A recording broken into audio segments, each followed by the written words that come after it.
Hi, good morning. How can I help you po? Good morning po. Meron po ba kayong gamot sa ubo at sipon?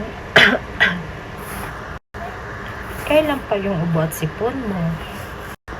Kahapon po. Okay, na-check nyo na ba yung temperature nyo? Opo, kanina po, na-check ko po bago ako pumunta dito. 37.8 degrees Celsius po yung temperature ko. Pag yung temperature nyo po, 37.8 degrees Celsius, meron po kayong mild fever. Have you already taken medicine po since nag-start yung ubo nyo at sipon nyo? Wala naman kayong allergy sa gamot? Wala naman po at wala naman akong tinake na gamot. So, can I ask, how old are you? At ano pa ang naramdaman mong iba? Ubo at sipon lang po at saka mainit lang po ako. At yung ubo ko po may plema na.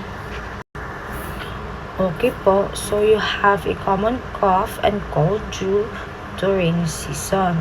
So we have here Nusef Forte and Nusef Nandausi. This is for every 6 hours for your common cold. You can have Nusef Forte but aantukin po kayo. Better po if sa gabi. In morning, you can take Nusef Nandausi kung busy po kayo, pero better po Nusef Forte kung hindi kayo busy at makakapagpahinga kayo ng mabuti. This is for every 6 hours po. So, for cough po, I suggest cough lagundi syrup. This is 10 ml or 2 tablespoon for 2 to 3 times a day po. Okay? Sige po, maraming salamat po. So, magkano yung lagundi syrup po? Isa po nga yan at yung Nusef Forte na lang po, 10 pieces.